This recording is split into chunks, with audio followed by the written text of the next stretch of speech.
te dionice. Odlučivat ćemo onog trenutka kad riješimo imovinske odnose i kad možemo dovesti do izvođača posao. Kome ćemo dati taj posao. Ne smijemo napraviti grešku iz prošlosti. I ne smijemo se mrcvariti na poslovima za koji postoji financijski zatvor na konstrukciji. Kad smo već vidjeli da je toliko interes za autoput od Banja Luke do Gradiške, onda smo smatrali da to trebamo iskoristiti kao svoju šansu. I onda smo rekli, dakle mi u vlad kreirali prije samo nekoliko mjeseci, rekli, ićemo sa ponudom da ovaj autoput od Banja Luke do Gradiške damo nekome na upravljanje i korištenje i eventualno izvođenje radova na izgradnji, ali pod uslovom da preuzme obavezu da izgradi autoput od Banja Luke do Šipova, Kupresa, od Banja Luke prema Prijedoru i Novom Gradu i od Banja Luke prema Doboju i dalje dole prema Bijelu. Daćemo dakle na korištenje, mi ćemo finansirati izgradnju, a njima ćemo dati napad putarine kako bi izgradili puteve za koji stručnjaci kažu da nema ekonomska opravdanost da sad praviti autoput prema Mrkonjiću. Ali taj autoput moramo da napravimo. Moramo taj autoput jednostavno da napravimo. Kada će se znati ko će biti koncesionar? Sad u tome to su teški pregovori, to su ugovori, to su papiri koji imaju preko 1000 stranica. Mi razgovaramo tačno sa Štrabakom. Ranije smo potpisali s njima memorandum. Mi smo jasno rekli i hoćemo da zaštitimo naše uslove. Znate, mi sada moramo dogovoriti kolika je cijena putarine. Da ne bude, bez obzira što kažem, evo vama koncesija, vi to izgradite, a šta kada vama prosječna putarina u regiji je 3 do 4 Dobro, to vidimo u susjednoj Hrvatskoj. Molim? Pa vidimo to i u susjednoj Hrvatskoj, da, na taj način. Ali mi ne smijemo dozvoliti da recimo kod nas bude 10. Moramo da razgovaramo, ja hoću garanciju da će to napraviti. Ja hoću garanciju da on ne može da poveća cijenu kako on hoće. Dakle, ne možemo mi prepustiti naše ljude, naravno da su pregovori u toku. Pregovori su u toku, bit će izabrana ona firma koja će najviše biti od koristi Republike Srpske. Koja će brzo to napraviti, koja može da obezbedi financijska sredstva, koja može da obezbedi sredstva za eksproprijaciju i rješavanje imovinskih problema i koja može brzo da izvede radove. Dobro, gospodine Dodik, još 10 minuta do kraja. Ja mislim, samo da kažem, da je važnije bolje da izgubimo vrijeme u pripremi svega toga, nego da napravimo alto posao na početku koji će samo produkovati aferu. Mi ovdje nemamo pravo da napravimo nijedan propust, mi moramo do detalja sve jedan detalj regulisati.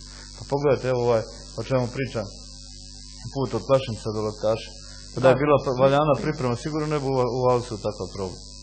Danas često čujemo, opravdano ljudi pitaju, šta, koliko se opravi? Ali to naprosto imate sad, još ima 7 kuća koji su tačno na trasi. Gdje ulazi tunel od Banja Luke u tunel onaj kod Laktaša, tačno su kuće na trasi, ljudi ne daju da sruše kuće. Čekaju sudska rješenja, dok ne dobijem sudska rješenja, ne mogu ja ući u tuđe kuće. Šta da radim?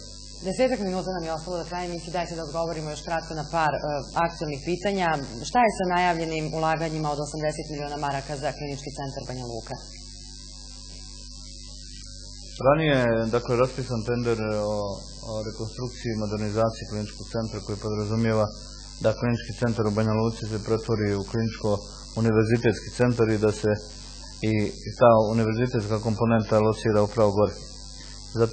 Zato je bilo potrebno napraviti svu neophodnu dokumentaciju. Ja samo da kažem da klinički centar u Banja Luci nema ni građevinsku ni upotrebnu dozvolu i da je sve ove godine funkcionisalo tako.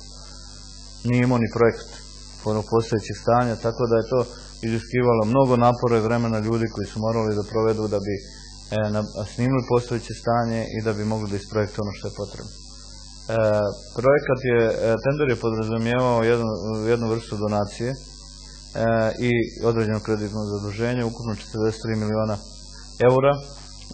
I mi smo, odnosno pobjednik tog tendera, Famed iz Beča, je aplicirao na sredstva holandske vlade koji se daju kao donacije za takve vrste rekonstrukcije. I mi smo uporno u čekanju tih procedura odobravanja tih sredstava od strane holandske vlade, odnosno holandske institucije, kao donacije za tu vrstu priče, a kreditno sredstvo samo po sebi nisu problem. U međuvremenu je izvršeno kompletno projektovanje i usaglašavanje svih radnji i postupaka koji su neophodni na tom planu. Čekanje nam je, naravno, na neki način jeste izgubljeno vrijeme, Ali ja sam potpuno uvjeren ukoliko bude eventualno negativna ocjena holandske institucije, da ćemo mi iz vlastitih sredstava naći ta sredstva i klinički centar u Banja Luci modernisati onako kao što je bilo predviđeno u prvobitnom odliku. A zašto se odugovlači? Imate niz razloga. Jedan je recimo indikativno da je taj isti, mada ne trebamo o tom naravno da pričamo u ovom trenutku, ali indikativno da je taj isti fond odobrio sredstva za holandski, odobrio sredstva za podršku kliničkom centru Tuzla, a sa kliničkim centrom Banja Luci odugovlači.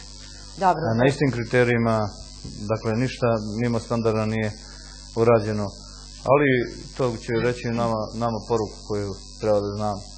Usije svoje pljuse i ja sam uvjeren da ukoliko, a i to će se u septembru raščistiti da li ima tih sredstava ili nema, ako ne bude sredstava, onda ćemo se preorijentisati, ali ono što je zacrtano i ono što je projektovano u kliničkom centru Banja Luci bit će urađeno. Ja ću za sebe, kad odem sa ove pozicije, eto za 2,5 godine, 3, koliko, ako ne dobijem sljedeći mandat, naravno, i ako ja budem želio da to imam, sigurno, ali ove 3 godine iza sebe ostaviti moderni medicinski centar, klinički centar u Banja Luci. Dobro, evo, bolna tačka ekonomije Republike Srpske, nezaposlenost i činjenica da je broj zaposlenih u odnosu na broj penzionera veći za samo 30%. Kratko, gospodine Dodik, dokle se stiglo sa reformom PIA i kada će penzioneri imati penzije po koeficijentu 1? Šta je koeficijent 1? Pa, pune penzije, koliko znam. Šta je to puna penzija? Pa pitajte penzioneri. Penzije po rješenjima na koje su dobili. 99% ljudi ne zna šta je koeficijent. Penzije se dobije u skladu sa zakonom. Penzije su usklađene na zahtjevu udruženja penzionera. Mi smo uradili ono što je udruženje i tražilo. Dakle, i svakog mjeseca te penzije se povećavaju. To naravno nije normno povećanje, ali je indikativno da ne želimo nijednog trenutka, nijedan raspoloživu marku koju dobijemo fonda je na podijeljenju penzionera. Ima tu još prostora za podižanje kvalitete. Ranija famozna priča o koeficijentu 1 koji je isplaćivan je podrazumijevala različite penzije za iste kategorije penzionera. Dobro, to znamo da je bilo... Izjednačavanje je smanjilo taj koeficijent. Ja moram da kažem da je to bilo onda na nivou 0,70 i nešto posto tog koeficijenta, a danas je već na 0,84,5 isplaćuje se penzije. Reforma PIA se radi, nadležna ministarstva predlažu reformu, ona bi trebala da zaživi od 1.1. Uvjeren sam da ćemo to da stignemo. Biće slično kao što su ove sve reforme u regiji urađene. Imaće 3 stuba u okviru penzionog sistema i značajan podsticaj koji smo dobili, kao što znate, kroz razvojni program Republike Srpske od 200 miliona maraka za podsticaj toj reformi dovoljno govore o ozbiljnosti naših namjera da to provedemo. Dobro, evo, govorili smo već o pravosudnim institucijama, borba sa organizovanim kriminalom i, da kažemo, repovima prošlosti čini se teško ide. Specijalno tužilaštvo i pored otvorene i nesporne podrške javnosti nije uspjelo iznijeti neke velike predmete do kraja. Ja mislim da specijalno tužilaštvo treba da šansu i da,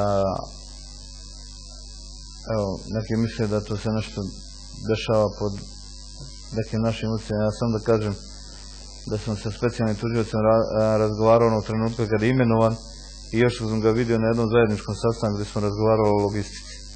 Nikad s njim nisam razgovarao telefonom, nisam nikad ništa tražio da uradi ili ne uradi.